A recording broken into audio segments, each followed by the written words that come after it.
வணக்கம். இது தமிழ்வினின் காலை நேர செய்திகள். முதலில் தலைப்புச் செய்திகள். பெரும்பான்மை அதிகாரம் கொழும்பு மாநகர சபை இலக்கு வைக்கும் அரசியல் தரப்புகள். நாட்டை மீட்க அனைவரும் கைகோருங்கள். எதிர்க்கட்சித் தலைவர் அழைப்பு. ஜனாதிபதிக்காக கொழும்பில் தேடப்படும் வீடு. சட்டவிரோத மருந்து இறக்குமதி தொடர்பில் சிறப்பு விசாரணை. கிளிநொச்சி மாவட்ட உள்ளூராட்சி சபைகளுக்கு தவிசாளர் உபதவிசாளர் நியமனம். இலங்கையில் பெண்கள் தொடர்பில் வெளியான அதிர்ச்சி தகவல். அனுர அரசுக்கு எதிராக ஒன்றிணைய எதிர்க்கட்சிகளை அழைக்கும் எம்பி. பொதுமக்களுக்கு அச்சுறுத்தல் விடுத்த மோட்டார் சைக்கிள்கள் சிக்கின. தொடர்பான விரிவான செய்திகள்.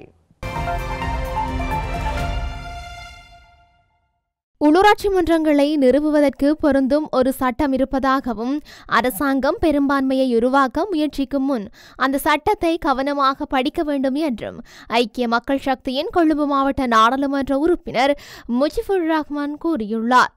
அரசாங்கம் பெரும்பான்மை அதிகாரத்தை பெற்ற மாகாண நிர்வாக அமைப்புகளில் அதிகாரத்தை நிறுவுவதில் எதிர்க்கட்சி தலையிடக்கூடாது என்று ஜேவிபி பொதுச் செயலாளர் கூறியதற்கு பதிலளிக்கும் விதமாக அவர் இவ்வாறு தெரிவித்துள்ளார். அந்தந்த உள்ளூராட்சி மன்றத்தில் எந்த ஒரு கட்சியும் பெரும்பான்மையை பெற தவறினால் தலைவர் அல்லது மேஜரை வாக்கெடுப்பின் மூலம் தேர்ந்தெடுக்க வேண்டும் என்று முஜிபுர் ரஹ்மான் சுட்டிக்காட்டினார். இருப்பினும் அரசாங்கத்திற்கு பெரும்பான்மை அதிகாரம் கொண்ட ஒரு சபையை நிறுவுவதில் எதிர்க்கட்சி தலையிடாது என்றும் மற்ற சபைகளின் அதிகாரத்தை நிறுவுவதில் கூட்டுப்படைக்கு எதிர்க்கட்சியின் மற்ற உறுப்பினர்களின் ஆதரவை வழங்க அவர்கள் ஒப்புக்கொண்டுள்ளதாகவும் இது தொடர்பான விவாதங்களின் முன்னேற்றம் ஏற்கனவே 90% மேலாக வெற்றிகரமாக உள்ளது என்றும் முஜிபுர் ரஹ்மான் கூறியுள்ளார். கொழும்பு மாநகர சபை பொறுப்பேற்ற போது அரசாங்கத்திற்கு ஆதரவாக 48 உறுப்பினர்கள் இருந்ததாகவும் எதிர்த்தரப்பு கூட்டணி உறுப்பினர்களுடன் ஏற்கனவே 46 உறுப்பினர்கள் இருந்ததாகவும் அவர் தெரிவித்துள்ளார். மேலும் மக்கள் ஐக்கிய மக்கள் சக்தியுடன் இணைந்து கொழும்பு மாநகர சபையை அமைப்பதாக உறுதியளித்துள்ளதாகவும் ஐக்கிய மக்கள் சக்தியால் மட்டுமே கொழும்பு மாநகர சபையை நடத்த முடியும் என்பதை அவர்கள் ஏற்கனவே ஏற்றுக்கொண்டுள்ளதாகவும் அவர் கூறியுள்ளார்.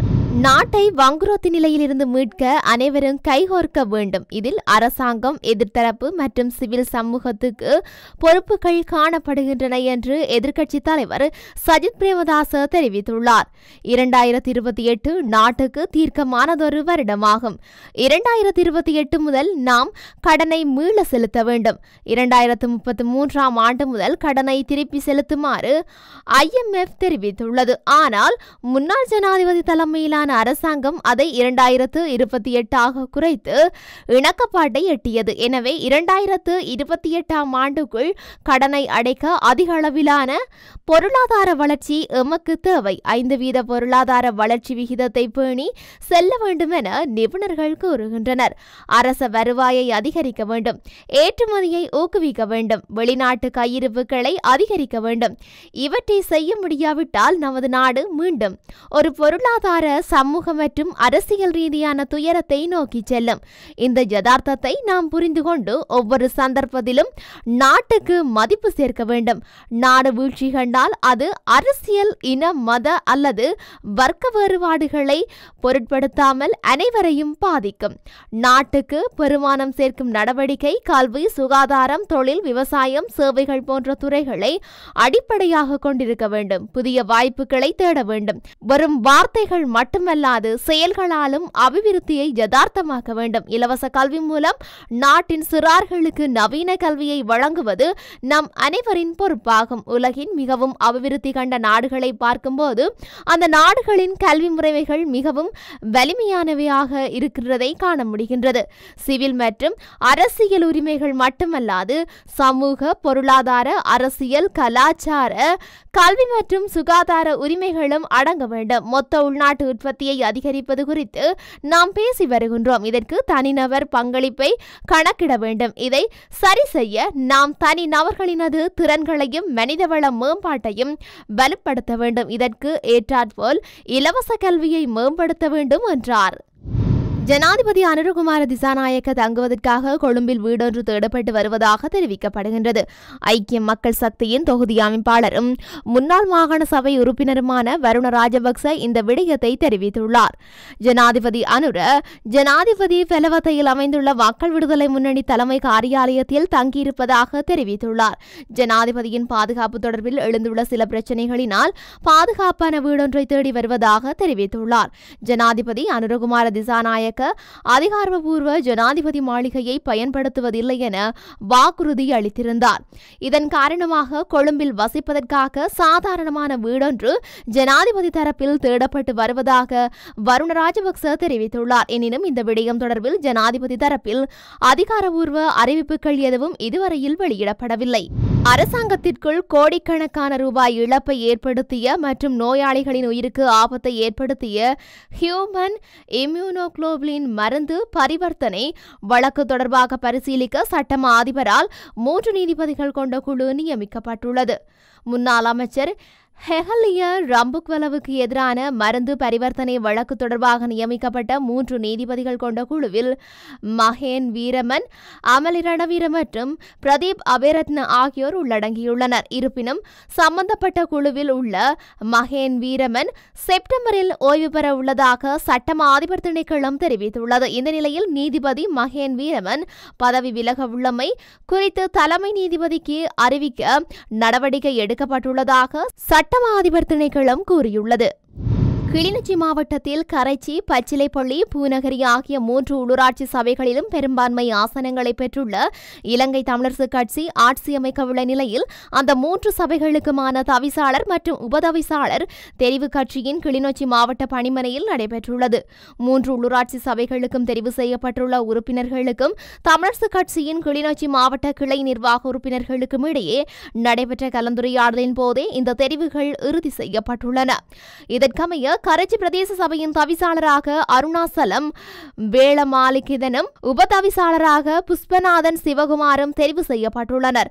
பூநகரி பிரதேச சபையின் தவிசாளராக சிவகுமாரன் ஸ்ரீரஞ்சனும் உபதவிசாளராக குணலட்சுமி குலவீரசிங்கவும் தெரிவு செய்யப்பட்டுள்ளனர். பச்சிலைப்பள்ளி பிரதேச சபையின் தவிசாளராக சுப்பிரமணியம் சுரேனும் உபதவிசாளராக சிவகுரு செல்வராசாவும் தெரிவு செய்யப்பட்டுள்ளனர். இந்த தெரிவுகள் தொடர்பான மாவட்ட கிளையின் எழுத்து மூல தீர்மானம் கிளிநொச்சி மாவட்ட கிளை தலைவரும் நாடாளுமன்ற உறுப்பினருமான சிவஞானம் ஸ்ரீதரனால் கட்சியின் பதில் தலைவரிடம் நேரடியாக கையளிக்கப்பட்டுள்ளமை குறிப்பிடத்தக்கது.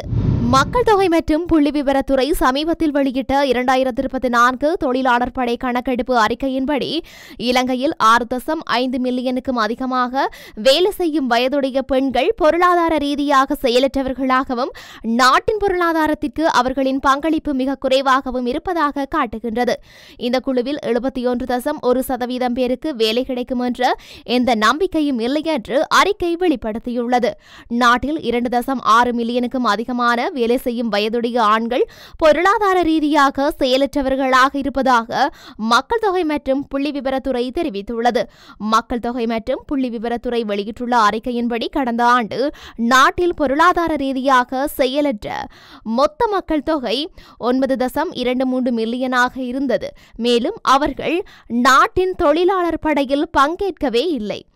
2023 ஆண்டில் நாட்டின் பொருளாதார ரீதியாக செயலற்ற மக்கள் தொகை 8.89 மில்லியனாக பதிவாகியுள்ளது. இது கடந்த ஆண்டு 3,34,001 இருந்தது.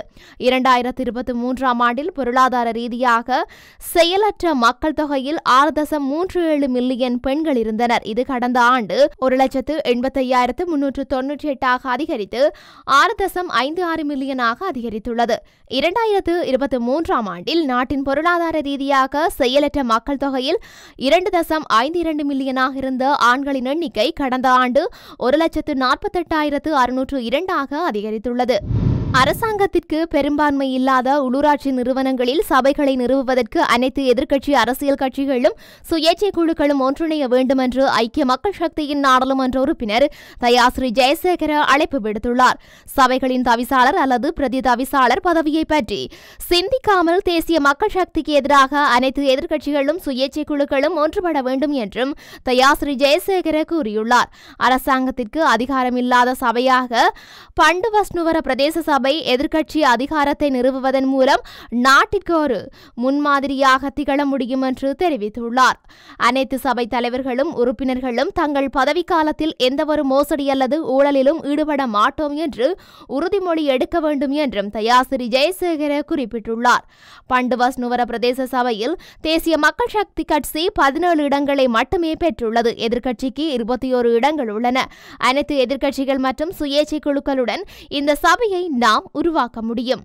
பொதுமக்களுக்கு அச்சுறுத்தலை ஏற்படுத்தும் வகையில் வீதிகளில் பயணித்த 36 மோட்டார் சைக்கிள் ஓட்டுநர்களை காவல்துறையினர் மோட்டார் சைக்கிளுடன் கைது செய்துள்ளனர். இதன்போது போலி வாகன இலக்க தகடுகள், தகடுகள், மாற்றியமைக்கப்பட்ட சைலன்சர்கள் மற்றும் மோட்டார் சைக்கிளில் கூடுதல் பாகங்களை பொருத்துதல் மூலம் போக்குவரத்து விதிகளை மீறிய 36 மோட்டார் சைக்கிள்களையும் காவல்துறையினர் பறிமுதல் செய்துள்ளனர். சம்பந்தப்பட்ட மோட்டார் சைக்கிள் ஓட்டுநர்கள் பல்வேறு ஒலி வகைகளை கொண்ட சாதனங்களை மோட்டார் சைக்கிளில் பொருத்தியுள்ளதோடு போக்குவரத்து சட்ட விதிமுறைகளை மீறி வீதிகளில் பயணித்துள்ளனர்.